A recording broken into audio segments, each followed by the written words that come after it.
နေ့စဉ်တင်ဆက်နေကြဖြစ်တဲ့ MMK2 ရဲ့နောက်ဆုံးရရွှေဈေးတွေကိုတင်ဆက်ပေးပါတော့မယ်ဗီဒီယိုရဲ့အဆုံးမှာ giveaway ပါတာမို့လို့ဗီဒီယိုအဆုံးလေးကြည့်မယ်လို့မျှော်လင့်ပါတယ်19ရက်10လ2025အတွက်ရွှေဈေးတွေကိုကြည့်အောင်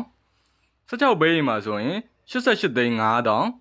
15ပဲရင်မှာဆိုရင်84သိန်း6000 14ပဲနှစ်ပြားရင်မှာဆိုရင်81သိန်း1000 14ပဲရင်မှာဆိုရင်89သိန်း4000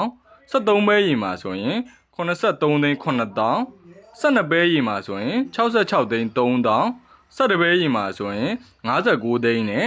9ပဲရင်မှာဆိုရင်51သိန်း6000ဆိုပြီးတော့ပေါက်ဈေးတွေရှိနေပါတယ်ကျွန်တော်ကမ္ဘာရွှေဈေးတွေဘက်ကိုကြည့်မယ်ဆိုရင်တော့24 carat မှာဆိုရင်ဒေါ်လာ4251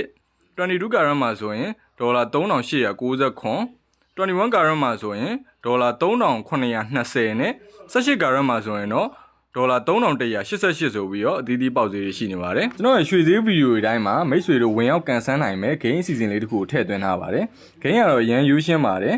မနေ့ပြန်မှာရွှေဈေးဘယ်လောက်ဖြစ်မယ်ဆိုတော့ကွန်မန့်မှာခန့်မှန်းရမှာဖြစ်ပြီးတော့ပထမဆုံးမှန်တဲ့လူကိုဖုန်းမေ1000ဒါမှမဟုတ်ရင် KB 1000ကိုစုအနေနဲ့နေ့စဉ်ပဲဖောက်ပေးသွားမှာဖြစ်ပါတယ်ခုနလုံးအတိအကျခန့်မှန်းရမှာဖြစ်ပြီးတော့နောက်နေ့ဗီဒီယိုတင်တဲ့အခါကြီးညာပေးသွားမှာဖြစ်ပါတယ်ပြောသဘောနဲ့လုပ်ပေးထားတဲ့ဂိမ်းလေးမို့လို့ဒီဗီဒီယိုရဲ့ကွန်မန့်မှာမနေ့ပြန်အတွက်16ပဲရေရွှေဈေးတွေကိုခန့်မှန်းရင်ကန်ဆန်းလိုက်ကြရအောင်ဗျာအားလုံးပဲဒါချမ်းမြေ့ကြပါစေ